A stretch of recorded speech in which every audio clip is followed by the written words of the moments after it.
welcome to our special podcast today. I'm Veronica Titus, and this is my fellow friends. I'm Geby Saptiani Sari. I'm Ananda Luna. I'm Andi, maudy aulia. I'm Tiffany, Clarissa, Natalia.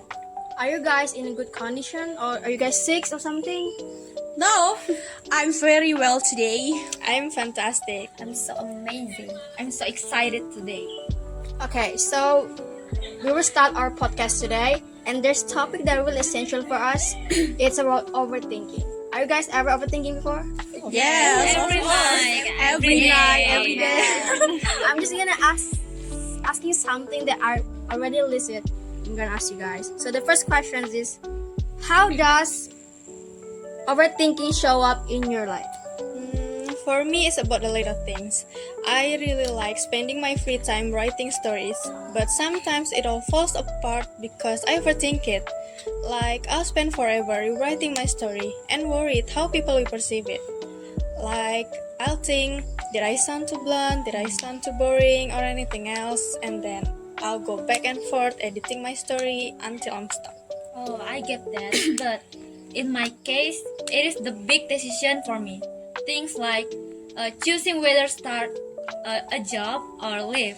I will consider every possible outcome to the point that I can make the decision at all. So it sounds like overthinking can manifest like in both everyday choices, those big changes. What do you think? There is ever a benefit to overthinking? It is all just negative or what? I've been thinking about this a lot. No wonder, right? Yes.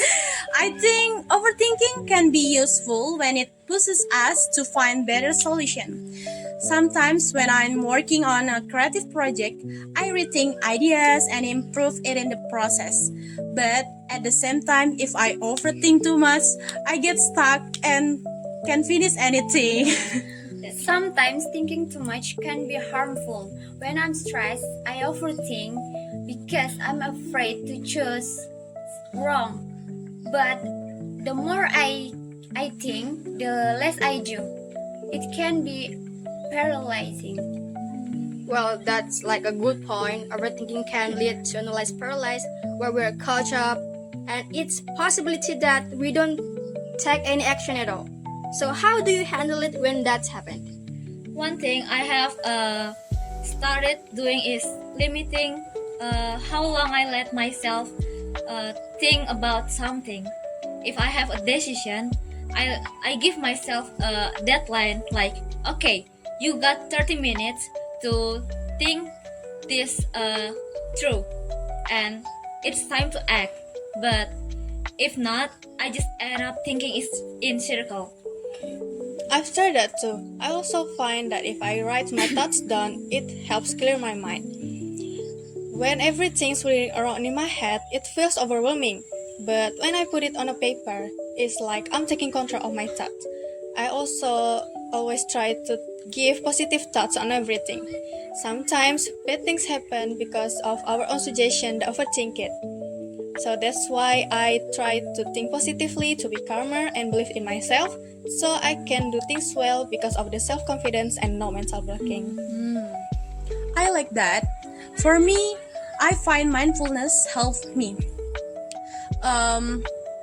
Like when I catch myself overthinking, I take a few breaths and bring myself to back the present.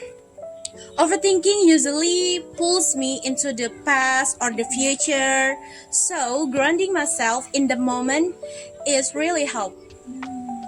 For me, I try to ask myself, what's the worst that could happen? Usually, it's not as bad as I fear. Okay. I think those are like some great strategies, and I think what you all touching on is the idea like of finding balancing. Like overthinking isn't always like a bad way; it cannot be productive. Do you think that overthinking is something we can completely stop, or it's just about managing it?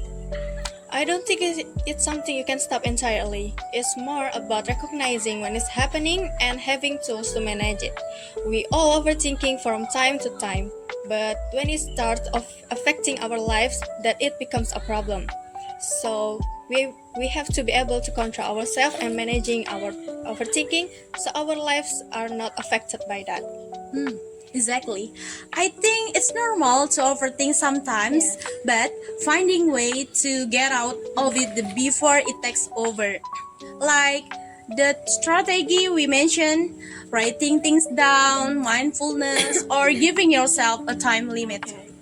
Being king to ourselves helps. Overthinking often comes self-criticism.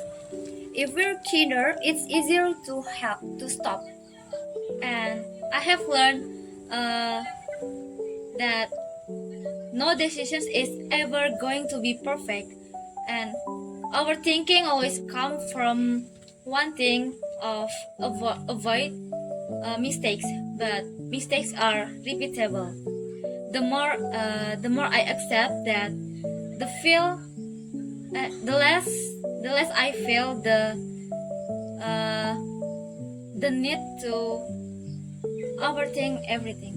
Okay, that's such an important point, like being kinder to ourselves. Overthinking usually stems from fear, whether it's like a fear of failure or just fear of judgment. So learning to trust ourselves and being okay with imperfections is a key. So before we end up, I have some questions. Does anyone have like a final thought on how overthinking has impacted them personally? For me, overthinking used to be really control my life, but now I see it as something I can manage. I agree. I used the overthinking was just part of being a responsible adult, but now I see that it can actually hold me back if I let it. I realized that it was habit that I can break with practice. It's not easy, but over time, I get better at controlling myself before I fail. Not every choice is life changing. Overthinking makes things feel more important than they are. Well, I think overall, after hearing you all talking about overthinking, the common struggle is how you're gonna push yourselves and how you're gonna stay it. So remember, the next time you find yourselves overthinking, take a step back, take a breath, and trust yourself a little more. So I think thanks for you all for sharing your insights for me, and thanks too for the listener for turning in. I think that's all for our podcast today. I hope you all love it. See you next time. See you. Bye bye.